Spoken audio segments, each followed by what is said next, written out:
오늘은 뉴에이지 운동에 대해서 같이 한번 살펴보도록 하겠습니다. 지난 시간에 포스트 모더니즘에 대해서 이제 말씀을 드렸는데요. 연장선상에서 관련된 내용을 같이 한번 살펴보도록 하겠습니다. 세상의 철학과 속임수에 주의하라는 제목이 되겠습니다.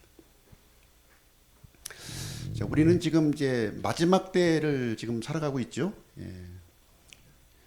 믿지 않는 사람들도 지금 이제 세상의 종말이라고 다 이구동성으로 말하고 있고, 우리 그리스도인들도 마지막 때를 살고 있음을 저희들이 이제 실감을 하고 있습니다. 마지막 때 하나님께서 하시는 일이 지금 이제 데살로니가 후서 2장 11절 12절에 이제 기록되어 있는데요. 이 말씀을 한번 보실게요. 이런 까닭으로 하나님께서 그들에게 강한 비욕을 보내사 그들이 거짓말을 믿게 하시리니 이것은 진리를 믿지 아니하고 불의를 기뻐한 그들이 다 정죄를 받게 하려 하심이라. 그래서 마지막 때에 하나님께서 하시는 일이 있는데요. 이 세상에 강한 비욕을 보내신다는 거예요. 강한 비욕을 보내셔서 거짓말을 믿게 하신다, 이렇게 말씀하고 있습니다.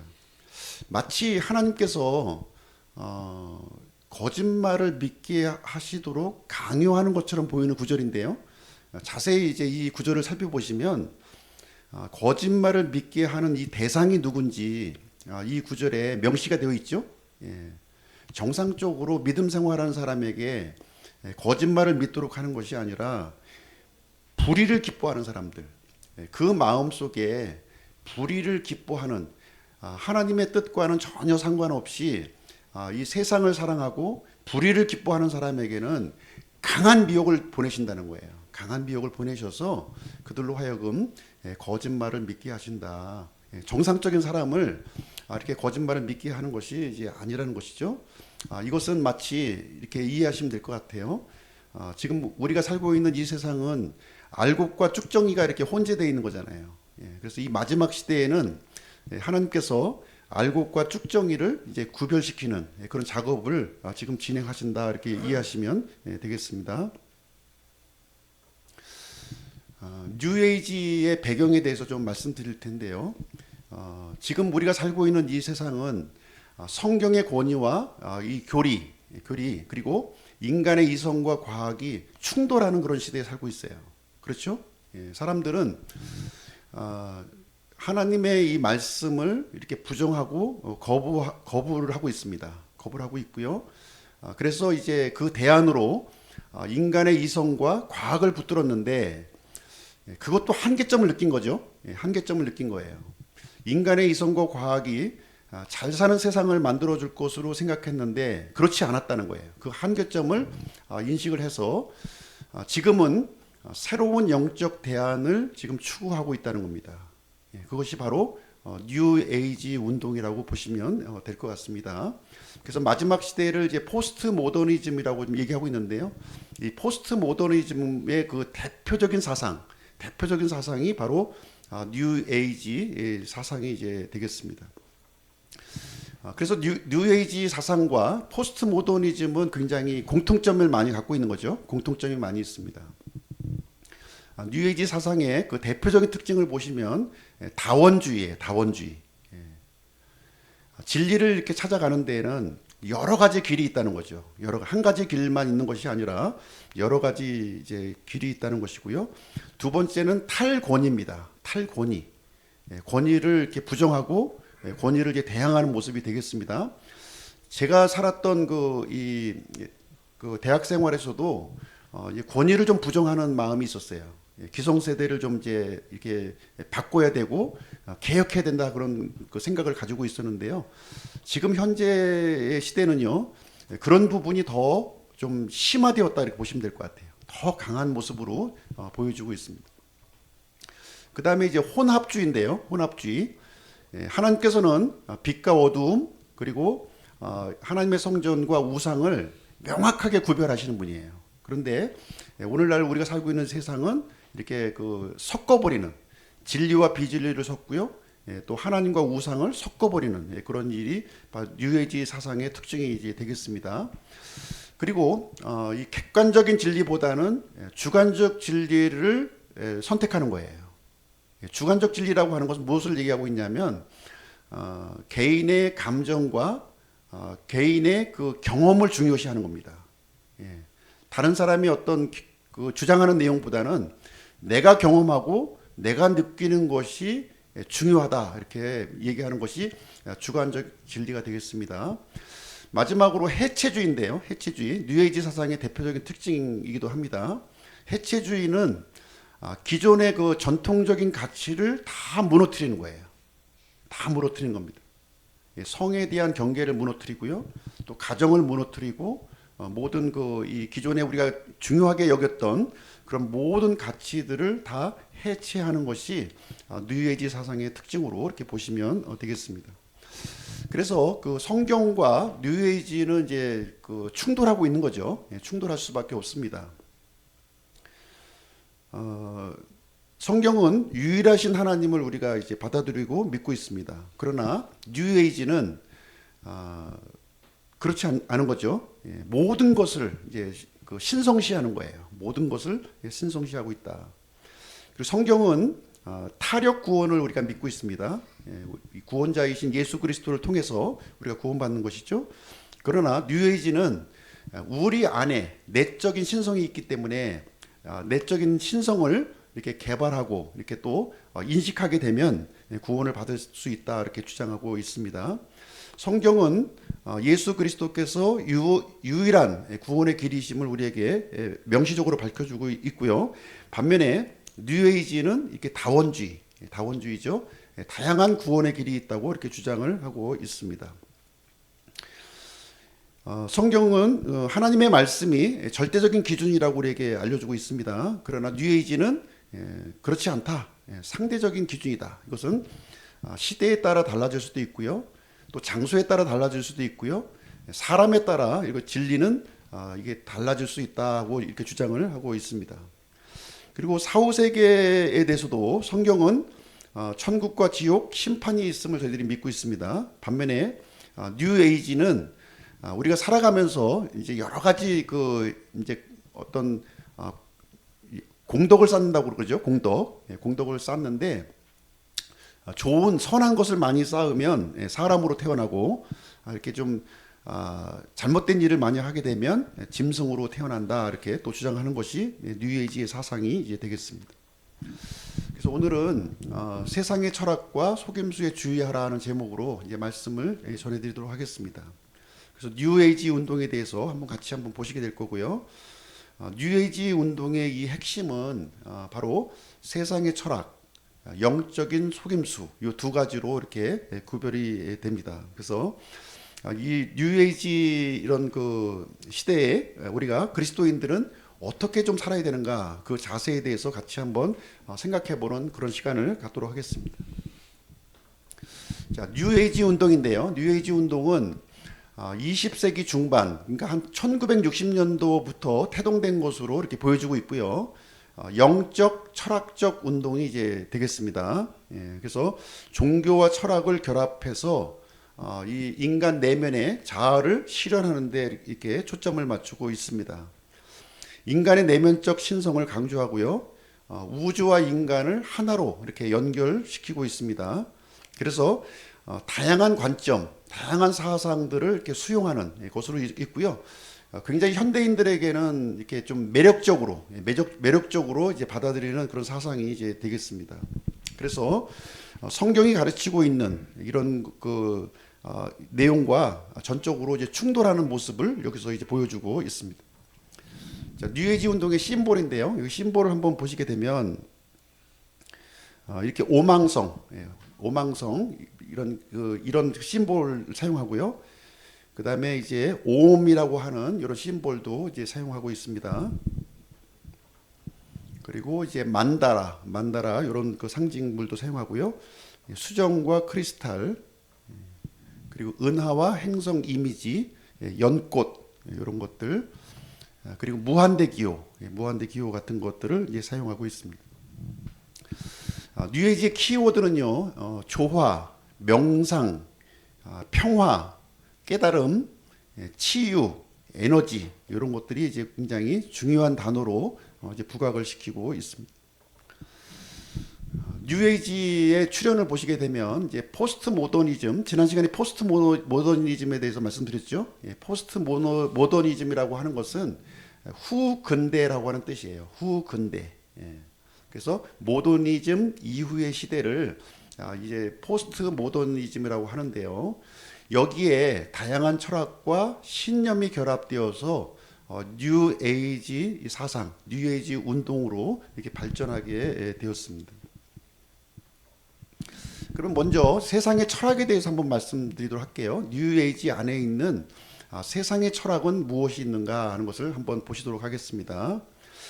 뉴 에이지는요, 이런 현대 철학의 핵심 요소들을 이렇게 반영하고 있습니다. 그래서 다원주의, 반권위주의, 상대주의, 자아실현, 환경주의, 주관적 경험을 중시하는 것, 이런 내용들이 뉴에이지 사상 속에 이렇게 포함되어 있다, 이렇게 보시면 되겠습니다.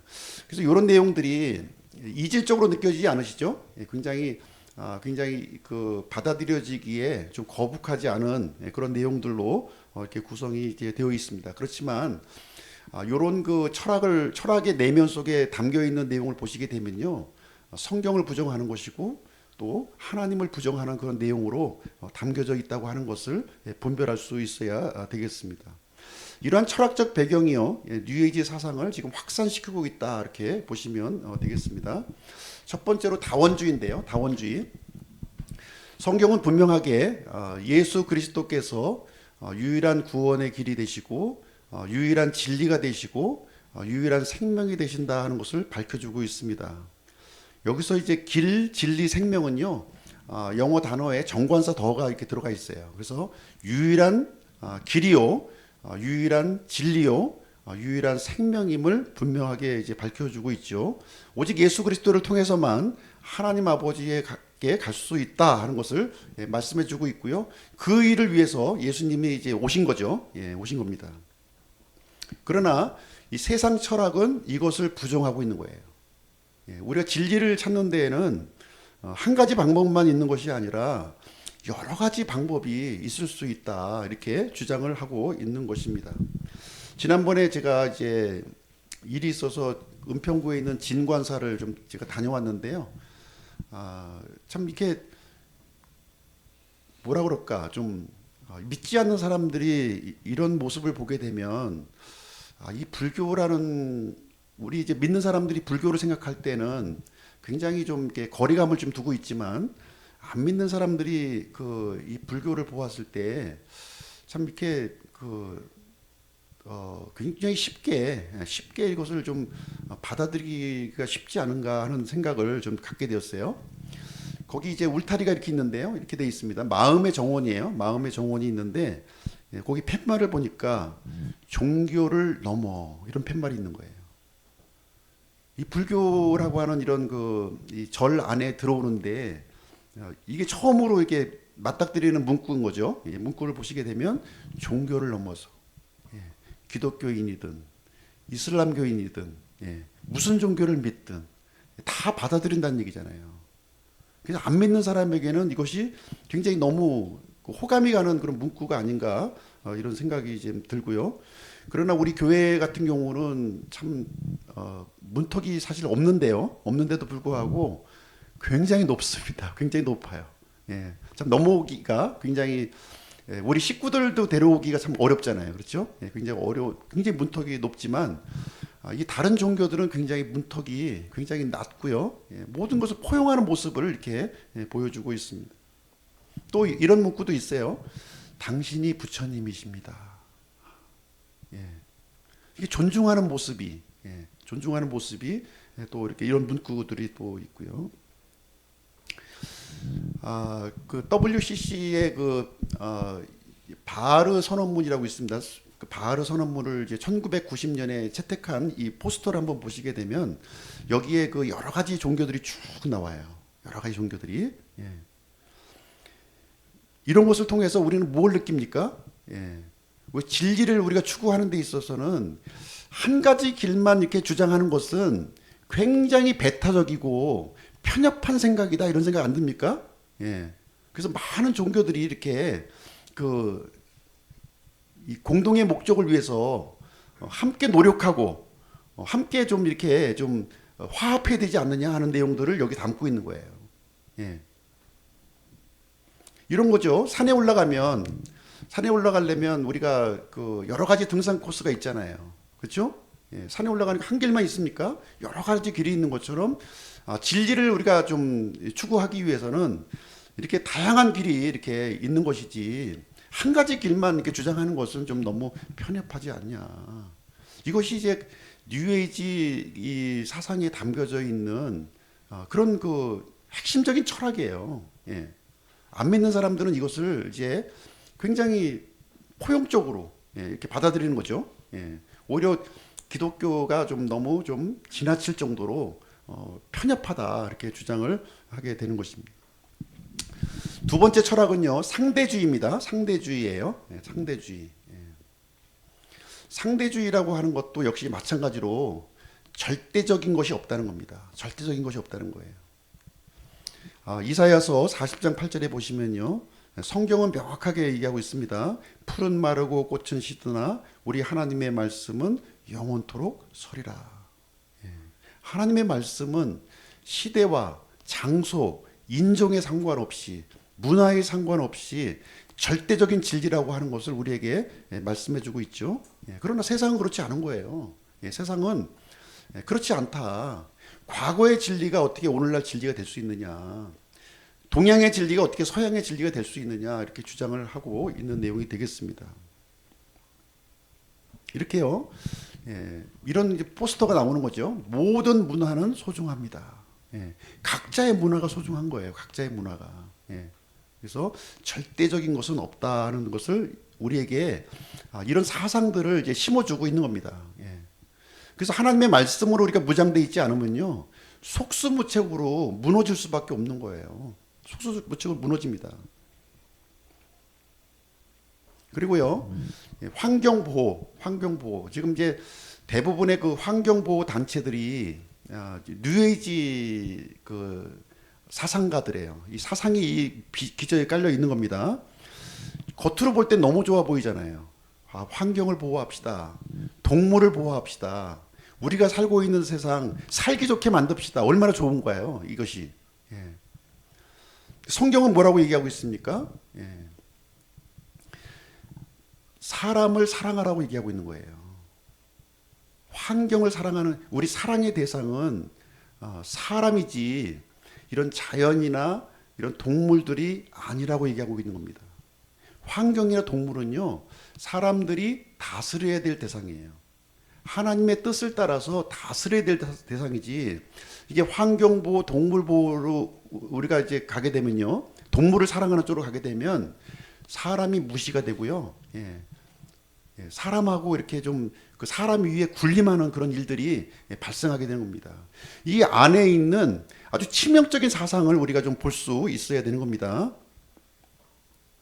그래서 뉴에이지 이 철학은요, 시대와 장소에 따라 변해야 된다 이렇게 주장하고 있는 겁니다. 그래서 오히려 이 성경만 믿고 성경의 절대성만 우리가 믿는 사람들, 변화를 거부하는 것은 구시대적인 것이다 이렇게 우리에게 계속적으로 우리가 사상을 우리에게 지금 침투해 두고 있는. 그래서 우리가 말씀으로 믿음으로 무장되어 있지 않으면 이 세상의 논리, 뉴에이지의 이런 논리에 우리는 넘어갈 수밖에 없다는 것을 우리가 분명하게 좀 이해할 필요가 있습니다. 세 번째는 이제 반권위주의인데요. 반권위주의.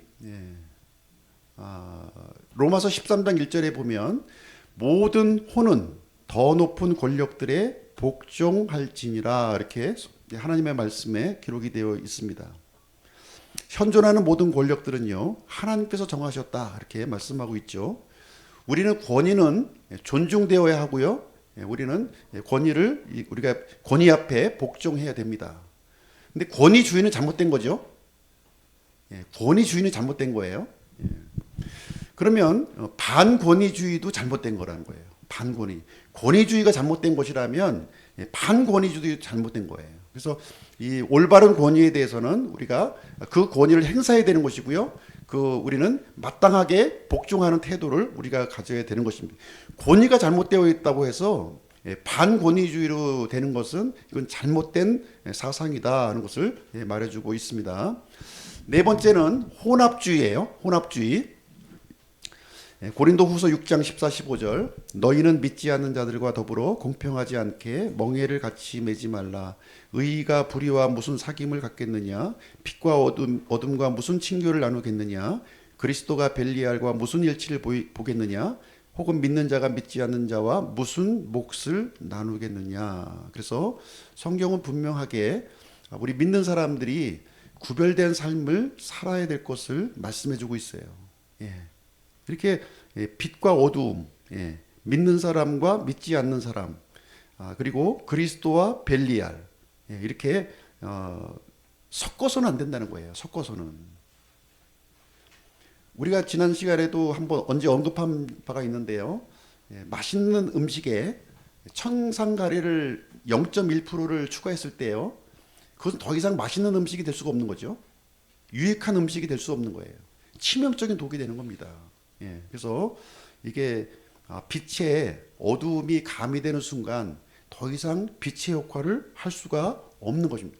그래서 하나님께서 구별해 주신 것은 분명하게 구별되는 태도를 우리 그리스도인들은 갖고 있어야 되는 겁니다. 이렇게 섞는 거는 하나님이 굉장히 싫어하셔요. 질투하는 하나님이십니다. 혼합하는 걸 질투하셔요. 근데 오늘날 세상 어떻습니까? 모든 것이 퓨전이잖아요. 모든 것이 퓨전이에요. 서양 음식과 동양 음식도 합치고 이렇게 그런 것을 통해서 은근히 우리에게 심어주는 것이 뭐냐면 이렇게 빛과 어두움 다 섞여도 괜찮은 거야. 선과 악 이렇게 특별히 이게 구별할 필요가 없는 거야 하면서 이런 사상들을 우리에게 심어놓고 있다는 것입니다. 그 다음에 뉴에이지 사상 철학의 또 다섯 번째는요, 개인주의입니다. 개인주의. 저는 이것이 굉장히 좀 치명적이라고 좀 보는데요. 이 개인주의 사상이 뭐 과거에 없었던 건 아니에요. 과거에 없었던 건 아니지만 이 마지막 포스트 모더니즘, 이 뉴에이지 이런 운동에서 굉장히 핵심적으로 지금 부각되는 그런 철학이 이제 되겠습니다. 개인주의, 인본주의죠. 인본주의입니다. 성경은 분명히 이렇게 얘기하고 있습니다. 고린도전서 10장 24절 아무도 자기 것을 구하지 말고 각각 다른 사람의 유익을 구하라 이렇게 하고 있습니다. 그래서 오늘날 우리 주변의 모습을 보게 되면 이 타인 숭배 사상이 굉장히 심화가 되고 있어요. 정치권에서도 그렇고요. 또 스포츠, 연예계에서 이 타인 숭배 사상이 굉장히 지금 열광을 지금 이제 일으키고 있거든요. 이 팬덤이죠. 팬덤이라고 하는 겁니다. 그래서 타인 우상인 거예요. 타인 우상. 한번 이런 팬덤에 우리가 매몰이 되면요, 어떤 일이 일어나냐면 그 사람이 잘못을 저질러도 잘못한 것으로 여기질 않아요. 그냥 무슨 이유가 있겠지, 무슨 사정이 있겠지 이렇게 생각을 한다는 거예요. 분명히 명백하게 법을 어겼음에도 불구하고 그것을 죄로 여기지 않는 그런 이상한 일들이 지금 이제 발생이 된다는 겁니다. 정치계도 마찬가지고요. 예술계, 스포츠계 다 지금 만연돼서 지금 진행되어 가고 있습니다. 또 한 가지는요, 자기 숭배인데요. 자기 숭배. 타인 숭배와 자기 숭배가 다른 것 같지만 굉장히 연결돼 있어요. 굉장히 연결돼 있습니다. 이 타인 숭배가 이렇게 이제 진행이 되면서 요거를 이제 모방하는 거죠. 나도 저렇게 되고 싶다. 저렇게 팬덤이 되고 싶다 하는 그런 열망을 그 마음 속에 간직한다는 겁니다. 그래서 나르시시즘이 이제 여기에 해당이 되는 것이고요. 자기 우상화 작업이에요. 그래서 이 뉴에이지 이 철학의 이 가장 이 핵심적인 이런 부분이 타인 우상, 자기 우상으로 만들려고 하는 일들이 이제 이게 굉장히 지금 이제 진행이 되고 있는 것인데요. 이거 보시게 되면 먼저 타인 숭배를 보시면요, 타인 숭배, 특정한 목적을 위해 설계된 인물이나 캐릭터를 창조한다는 겁니다. 어떤 그 정치의 지도자를 세우는데요. 아니면 연예계의 어떤 스타를 이렇게 만드는데 설계가 들어갔다는 거예요. 설계가. 예. 물론 그 사람의 그 뛰어난 부분도 있어요. 있는데 그것이 대중들에게 먹혀질 수 있도록 이렇게 설계를 한다는 겁니다. 그 모습을 아주 감동적인 그 인물로 창조를 한다는 것입니다. 그래서 철저히 계획되고 관리된 이미지로 등장시키고요. 그래서 그 일정 기간 또 뭐 교육도 받고 뭐 훈련도 받는다는 뭐 그런 내용도 있어요. 그래서 아이돌 그룹을 이렇게 또 이제 제작하는 과정에도 여기 반영이 되고 있고요. 특히 이제 요즘에는 그 AI 그 기반으로 이런 캐릭터를 이렇게 만들어낸다고 합니다. 만들어낸 팬덤이죠. 만들어낸 팬덤을 이렇게 대중 앞에 등장시켜서 이 사람들을 이렇게 또 진리가 아닌 거짓 진리로 이끌어가는 그런 일들을 하고 있는데요. 지금 연예계에서도 지금 일어나고 있고요. 스포츠계에서도 일어나고 정치계에서도 일어나고 있다는 겁니다. 심지어 교회에서도 일어납니다. 교회에서도 만들어진 지도자를 세우는 거예요. 만들어지죠. 굉장히 아주 이 마귀는 굉장히 영악하고요. 뛰어난 지혜를 가지고 세상을 이런 방식으로 이끌어 가고 있다. 마치 느끼지 못하도록 우리 믿는 사람들조차도 느끼지 못하도록 그런 일을 하고 있고요. 이게 가상의 스타를 제작해서 대중과 소통을 시도하고요. 그것을 통해서 잘못된 길로 이렇게 몰아가고 있는 그런 일들이 이제 일어나고 있습니다. 그다음에 자기 숭배인데요. 자기 숭배도 마찬가지예요. 이런 경우도 자신의 외모나 능력에 대해서 과도한 사랑과 집착을 갈망하는 것을 얘기합니다. 그래서 팬덤을 흉내내고요. 특별한 대우를 좀 기대하고 타인의 칭찬과 존경을 갈망하고 그래서 자기 자신의 목적을 위해서 타인을 이용하는 그런 일들이 이제 지금 일어나고 있는 것입니다. 그래서 이런 자기 숭배 사상은요. 본인에게만 이게 해가 될 뿐만 아니라 다른 사람에게까지 해악을 끼치는 그런 일을 이제 보여주고 있는 것이죠. 그래서 여기 이제 그 고린도전서 10장 24절 말씀을 보시게 되면 하나님께서 우리 믿는 사람들에게 요구하시는 내용이 굉장히 함축적으로 들어가 있어요. 이것이 팬덤인지 자기 우상인지 분별하기 위해서는 이 말씀을 우리가 좀 살펴보면 그것이 잘못된 것인지를 분별할 수 있다는 거죠. 그렇죠? 하나님께서 원하는 건 뭐냐면 아무도 자기 것을 구하지 말고 각각 다른 사람의 유익을 구하라는 것입니다. 이걸 누가 실천했나요? 예수 그리스도께서 실천하신 거예요. 예수님은 창조주 하나님이시잖아요. 근데 오셔서 어떤 모습을 우리에게 보이셨습니까? 자신을 낮추시고 다른 사람을 섬기시고 자신이 왕으로 막 삼으려고 사람들이 했을지라도 그것을 거부하시고 내려오셨잖아요. 예수님과 이 다른 모습을 보이는 것은 이 팬덤과 이런 자기 우상화라고 하는 이 분별력을 우리가 갖고 있어야 되는 거예요. 오늘날 우리 독립침례교회에서도 이제 큰 문제가 되는 게 뭐냐면 모든 것을 자기 중심으로 하려고 그래요. 근데 하나님께서 뭐라고 가르치셨나요? 네 중심이 아니라 타인 중심으로 하라고, 협력하라고, 높은 자리에 앉지 말고 낮은 자리에 내려오라고 말씀하시고 있는 거잖아요. 정반대, 하나님의 가르친 거 정반대로 하면서 나는 하나님의 일을 하고 있다고 지금 착각을 하고 있는 그런 사례가 굉장히 많이 있습니다. 진정으로 하나님을 이렇게 그 뜻을 받들기를 원하고요. 하나님께 영광을 돌리기를 원한다면 그 사람은 낮은 자리에 내려와야 되는 것이고요. 다른 사람을 협력하는 그런 모습을 보여줘야 된다는 거예요. 그렇지 않다면 세상 사람의 팬덤과 자기 우상과 다를 것이 무엇이 있느냐. 서츄라이트 비치는 모습에 있는 사람이 그 모습에 속아서는 안 되는 거예요. 서츄라이트를 비추고 있다면 그것은 그 순간 하나님의 뜻에 지금 벗어나 있다고 이렇게 보시면 정확한 겁니다. 그러나 그 자리를 내려오고 낮은 자리에서 다른 사람이 잘 되도록 돕는 사람이 있다면 그 사람이 하나님의 뜻 안에 거하고 있구나 이렇게 판단하시면 되는 겁니다. 그리고 이제 그 영적 속임수인데요. 이 뉴에이지 사상은요, 이런 철학뿐만 아니라 이런 영적인 속임수가 그 안에 이제 감춰져 있다고 하는 것입니다. 우리는 이 눈을 똑바로 뜨고 좀 분별할 수 있어야 돼요. 눈을. 예.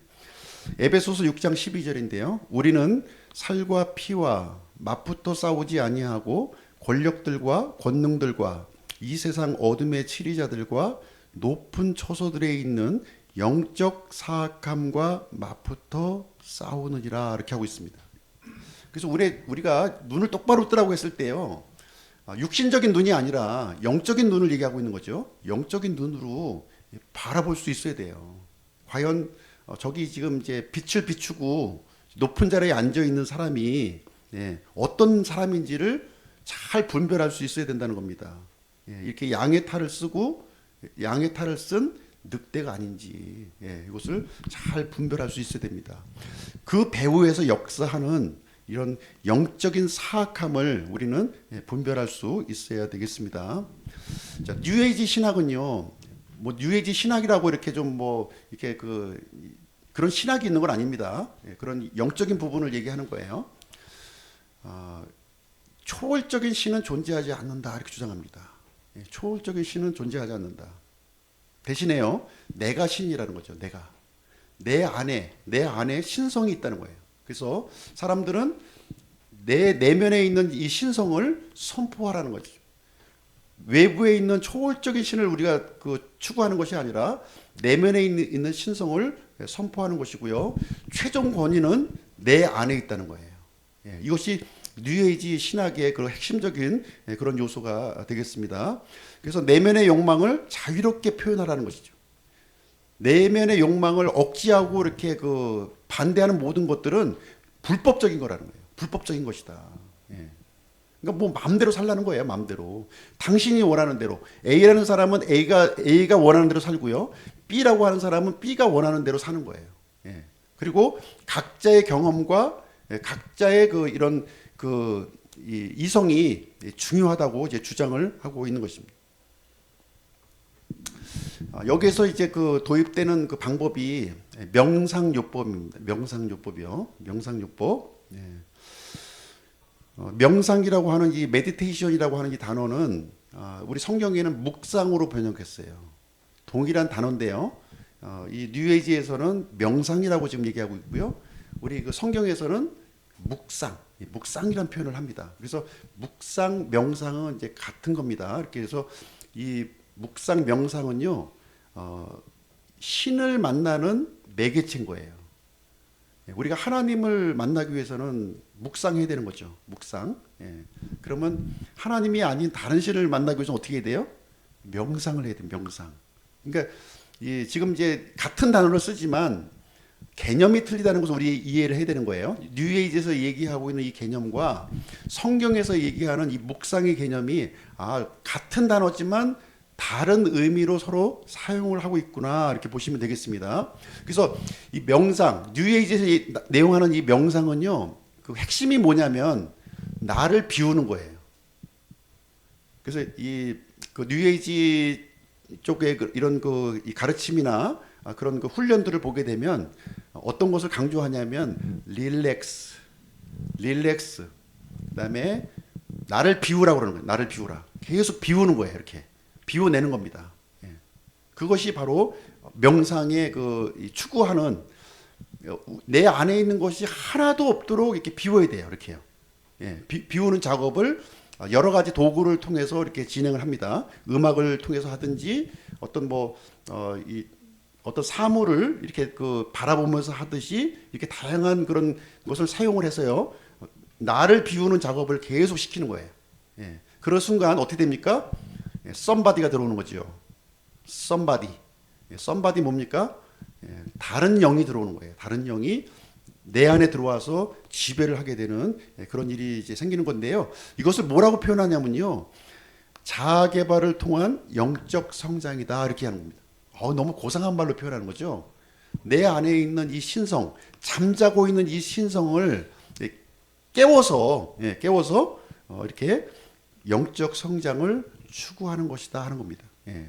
새로운 힘을 이제 내가 이제 소유하는 것을 얘기하고 있는 거예요. 그래서 이 뉴에이지의 명상은 이렇게 마음의 집중과 고요함, 자아 성찰, 내면의 탐구, 스트레스 해소. 요즘 스트레스 해소 많이 하잖아요. 저도 얼마 전에 스트레스 때문에 막 고생했는데요. 스트레스 해소에 대한 그 많은 기법들이요, 다 뉴에이지예요. 다 뉴에이지입니다. 심리적인 안정, 심리학적 치료 변화 이런 것도 다 뉴에이지에 들어갑니다. 그래서 명상요법을 보면 이런 것들이 동원됩니다. 호흡요법이 있고요. 호흡요법, 마음 챙김, 만트라, 시각화. 시각화라고 하는 것은 이렇게 그 어떤 촛불 있잖아요. 촛불을 다 이제 어둡게 해야 돼. 어둡게 하고서 촛불 하나 다 켜놓고 촛불을 지그시 마음을 비우면서 바라보는 겁니다. 바라보는 거예요. 또 이제 걷기도 또 여기 들어가요. 이렇게 마음을 비우고 걸으라 그럽니다. 이렇게 걷는 방법. 그다음에 메타 인지하는 거죠. 그다음에 신체적인 요법도 도입이 되고요. 어떤 초월, 초점 이런 것들이 이제 명상 요법으로 많이 이제 반영이 되고 있습니다. 그 중에서 중요한 것이 이제 만트라 기법이에요. 만트라 기법이죠. 만트라. 옴이란 말을 하는데 옴. 이제 우리 옛날 그 드라마에 보면은 그 궁예라고 보셨나요? 궁예. 궁예 보면은 뭐라 그러잖아요. 여기서 옴마니 밤매 홈 해가지고서 그런 것을 이제 똑같은 문구를 내가 익숙한 단어 있잖아요. 익숙한 단어를 계속 반복해서 하는 거예요. 반복하는 게 아무것도 아닌 것 같죠. 아무것도 아닌 것 같은데 굉장히 중독성이 있습니다. 요즘 이제 그 등장하는 그 노래들 이렇게 보시게 되면 같은 음이 반복이 되고요, 같은 단어가 반복이 돼요. 굉장히 중독성이 있어요. 네. 요즘 무슨 뭐 예전에 그 가수 뭐 싸이 뭐라든가 또 최근에 뭐 아파트, 굉장히 중독성이 있습니다. 이거 다 만투라 기법이에요. 만투라 기법으로 그 사람의 마음을 이렇게 비우게 하고요. 그래서 그 안에 다른 영을 이렇게 주입시키는 그런 것이 굉장히 만투라 기법은 많이 우리가 사용하고 있고요. 세상 그 영화나 그런 이런 문화 쪽에서 많이 접할 수 있는 그런 것이 되겠는데요. 단순한 단어를 선택합니다. 단순한 단어. 뭐 특정하게 이렇게 정해진 단어는 없어요.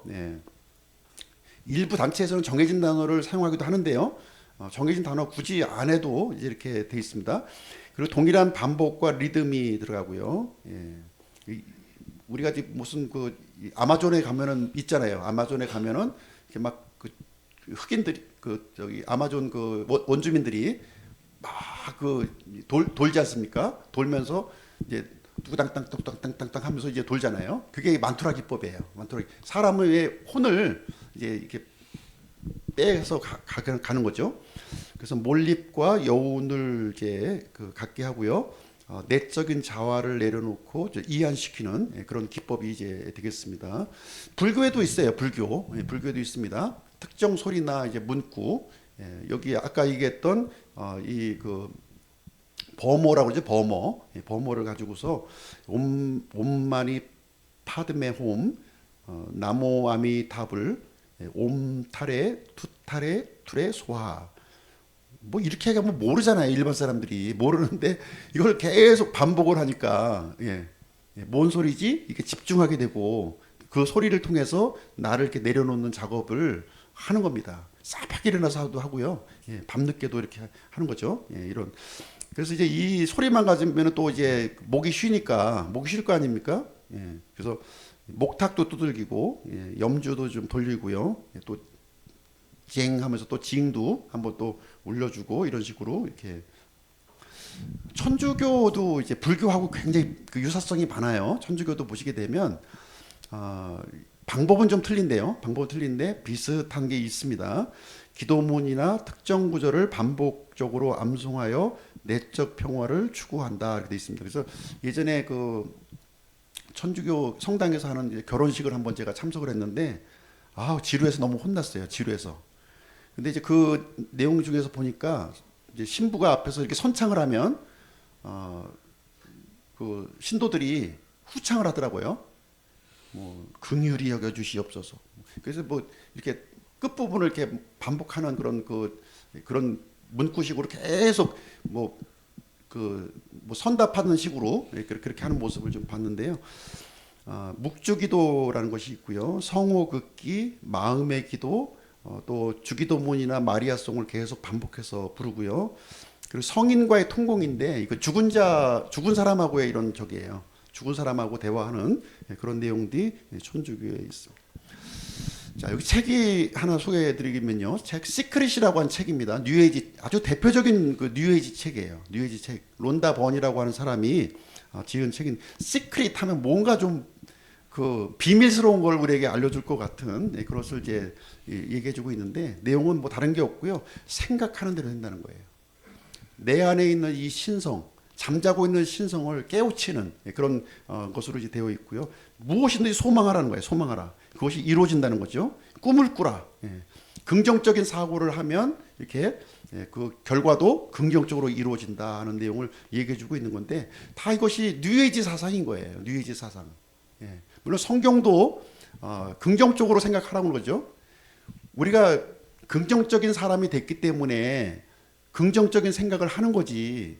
긍정적인 생각을 해서 긍정적인 사람이 되는 것이 아니거든요. 이 순서가 굉장히 중요한 거예요. 순서가. 자연보호도 마찬가지입니다. 우리 사람이 환경을 이렇게 보호하고 환경을 잘 살게 하면 우리 사람이 잘 사는 게 아니에요. 아닙니다. 내가 올바른 사람이 되면 자연을 보호할 수밖에 없는 거고 동물을 이렇게 아낄 수밖에 없는 겁니다. 하나님의 뜻에 따라서 이렇게 할 수밖에 없는 거죠. 그렇죠? 그래서 이것을 이 뉴에이지 사상, 포스트 모더니즘 이런 것을 보면 사탄의 기법이 마지막 시대에 이제 갈수록이요 굉장히 교모해집니다. 그 방법이 뭐냐면 제가 이제 말씀드리면 거꾸로 하는 겁니다. 하나님의 말씀을 거꾸로 하는 거예요. 거꾸로 하면은 그 하나님 말씀인데 분별력이 없는 사람은 그대로 받아들여요. 근데 그 말씀을 거꾸로 한 거예요. 거꾸로. 이 사탄의 전략입니다. 이 뉴에이지 사상의 아주 이 은밀한 부분이 이제 되겠습니다. 뉴에이지 음악도 있는데요. 데이비드 린치라고 하는 사람인데 이 뉴에이지 음악을 이렇게 우리가 좀 접할 기회가 굉장히 많죠. 요즘 뭐 태교 음악이라고 할지 또 아니면 뭐 커피숍에 가도 이제 이런 음악들이 이제 이렇게 나오는데 특징들이 있습니다. 특징. 템포가 굉장히 느려요. 템포가. 그리고 반복성과 지속성이 있습니다. 근데 사람이 이상하죠. 이렇게 반복하고 지속하면 굉장히 지루할 것 같은데 지루하지가 않게 구성이 되는 거예요. 이것이 굉장히 똑같은 음이 반복되는데 이게 사람을 중독시키는 그런 일이 있고요.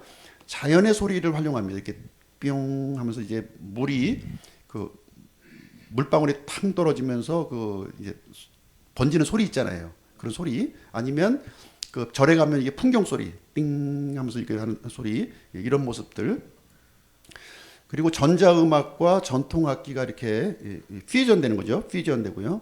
그리고 이제 몽환적인 분위기를 만듭니다. 이렇게 몽환적인 분위기 좀 뭔가 좀 이렇게 좀 몸이 나른해지고 이렇게 좀 이렇게 뭉친 것이 풀려지는 그런 느낌을 갖게 하는 그런 특징을 가지고 있습니다.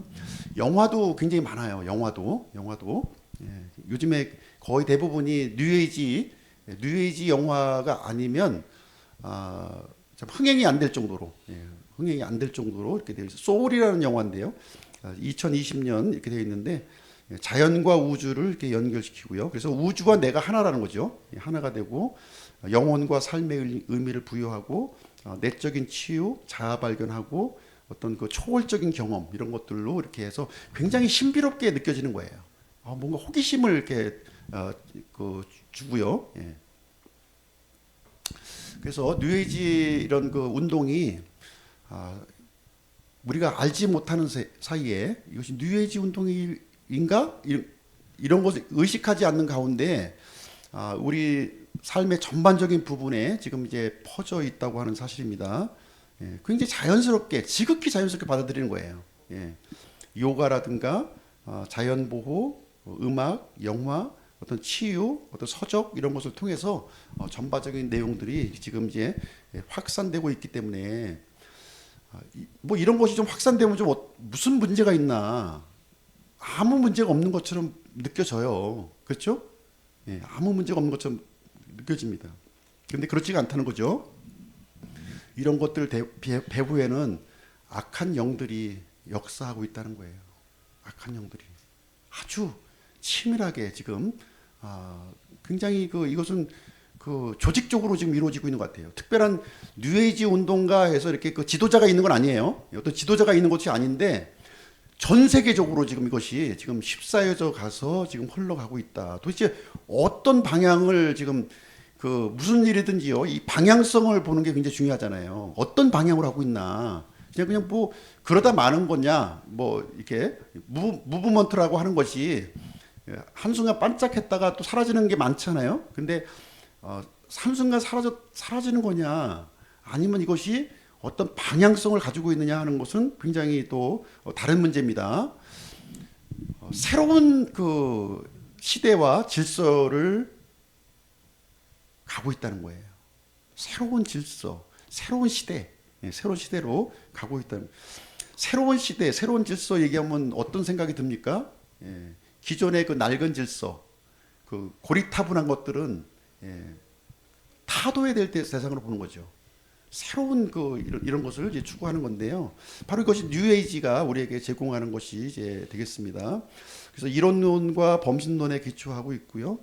모든 것이 선하다는 거예요. 모든 것이 선하다. 네. 인과응보와 윤회사상.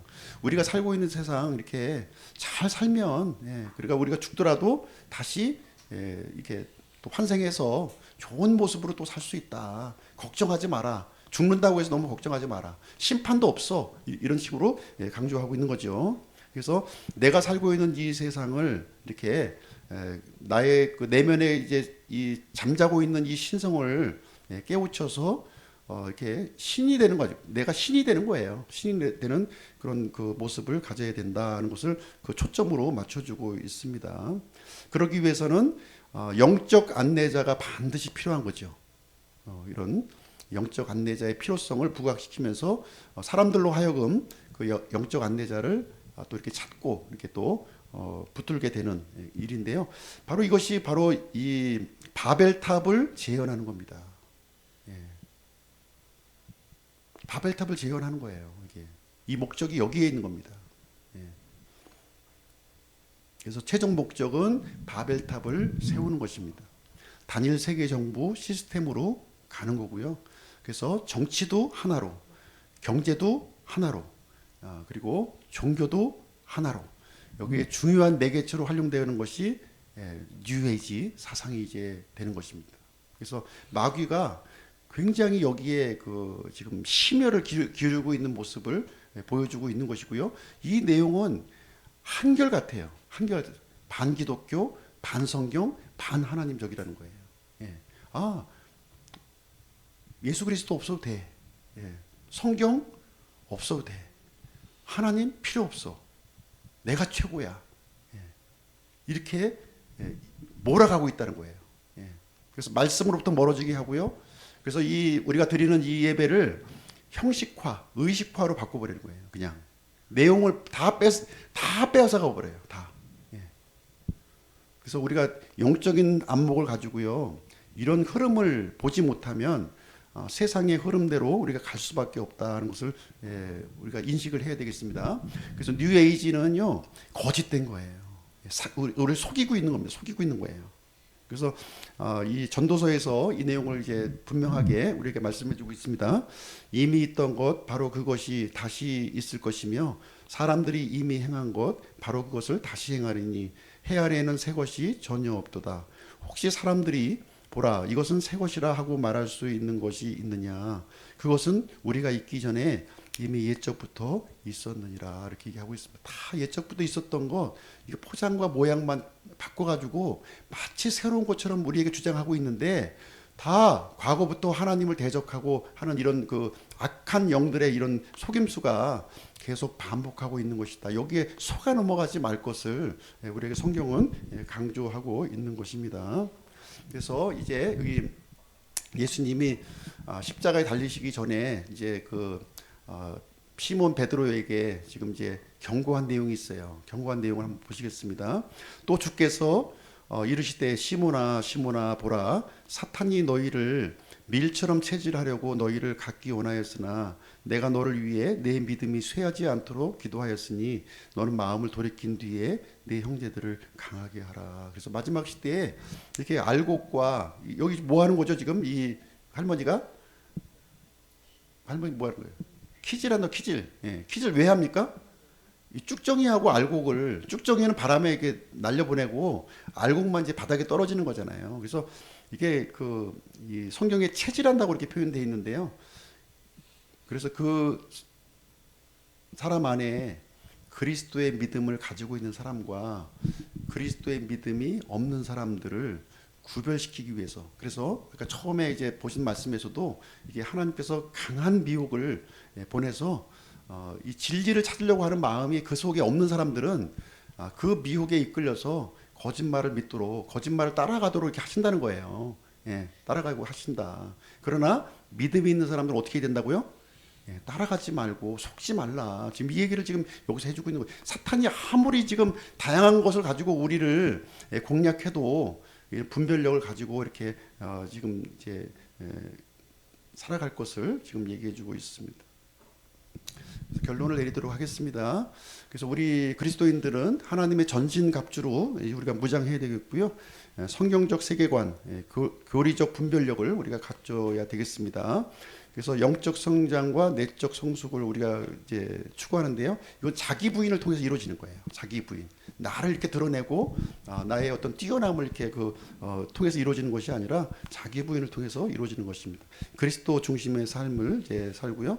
십자가의 복음으로 대응할 수 있습니다. 그래야만 이 연어처럼 물결에 휩쓸려 내려가지 않고 이 물결을 거슬러서 올라갈 수 있는 거죠.